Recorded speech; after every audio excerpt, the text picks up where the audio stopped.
Alright guys, here we're to talk about the Twilight Zone, Season 3, Episode 18. What is up? So what did you think about this episode? I freaked out, because I think I've seen this before, like, recently.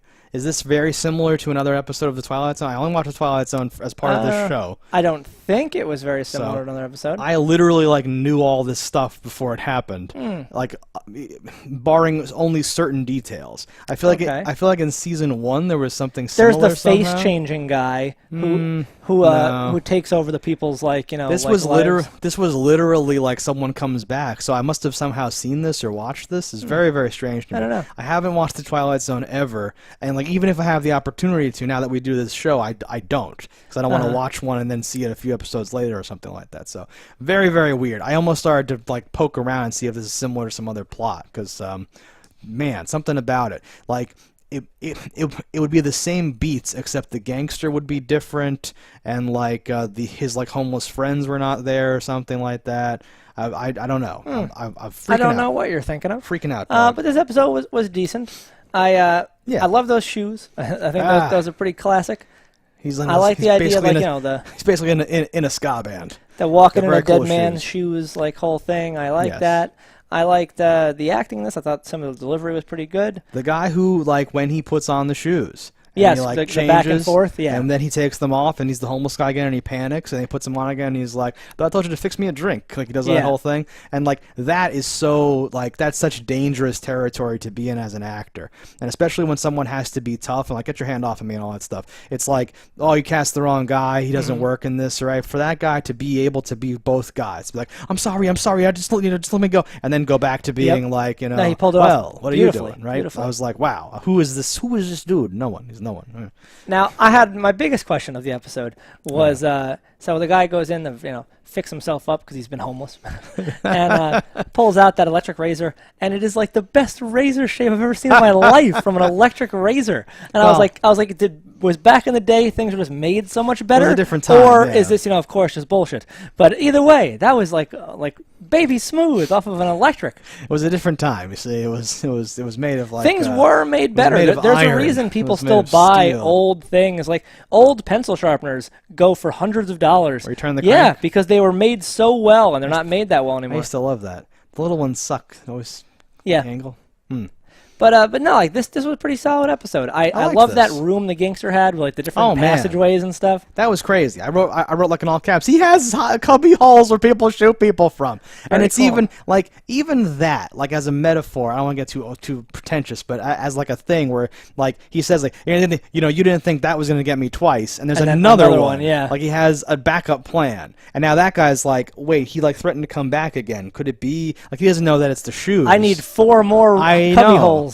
No, that's the whole thing. Where like he's trying to be one. It's like, you know, like metaphor is the wrong word, but he's like one step ahead, and here's this person coming back and back. Right, so like the shoes go back, the circle continues at the end. Yeah, you know, at least one more. But I feel like, you know, in life, how often do people put on other people's shoes? I don't think if he survives the next one, he's probably good. I would hope so. Because that guy was even already interested in the shoes. Burn the goddamn body. Like, do something. With the shoes. Yeah, well, again, it's hard because you would never associate the two things. You wouldn't realize that's why things are happening.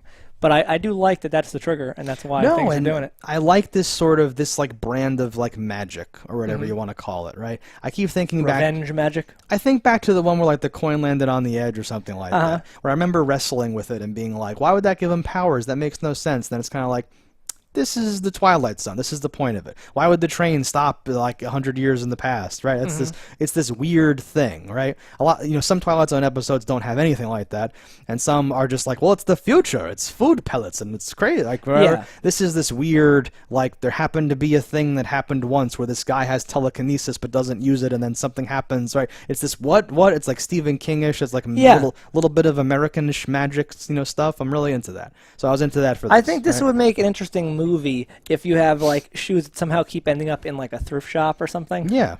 But also it's one of those things where it's weird where it's like, how many times could you really make somebody get get this to happen without it being like okay, now you're just stretching the whatever. But I guess if they always dump bodies in that alley and there's always homeless there, you know, well, and like ready to steal a nice pair of shoes, and the shoes seem to fit, and like is it the guy's ghost? Is he gonna like now have memories of the last time he was? Is he in the shoes? Like I would take it as yes. All right.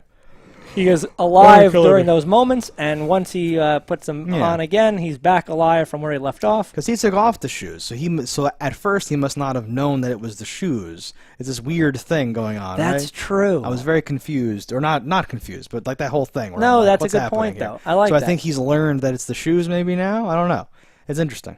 I don't know if he would have learned because he doesn't put them back on. So like he's just there and then he's not there. Yeah. Well, I thought I told you to fix me. That would take, I imagine, a bunch of times before you could realize that. And he doesn't know that it's the shoes. Yeah. I like that actually. I think that's a very good angle. So then, I would like them to have played into that. So in like the second act of our movie that we're making would be him realizing that it's the shoes. Yeah. He would figure it out. Wait a minute, or something like that.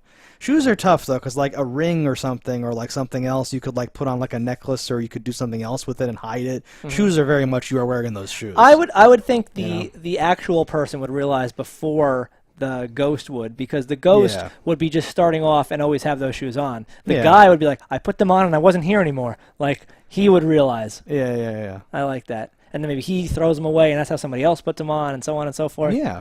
If the casual wearer is the one that always realizes, rather than the person wearing them dying. Because how many times could that roll itself back over? But throwing away, giving away, I have to get rid of these shoes. Yeah, you could weave a nice complex plot where the guy sets things in motion while these shoes are temporarily someone else's, and it all comes together at the end in this beautiful like tale of revenge and all that stuff. That reminded me of a weird idea I had recently.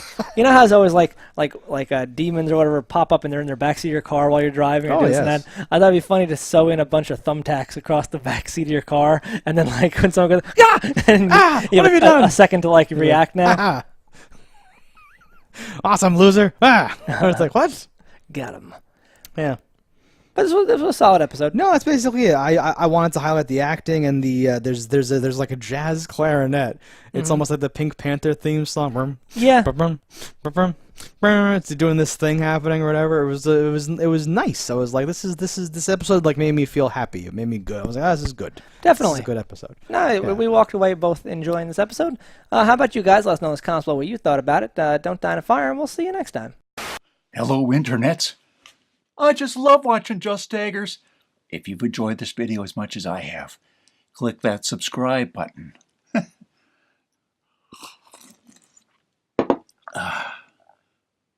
Peace out, homies.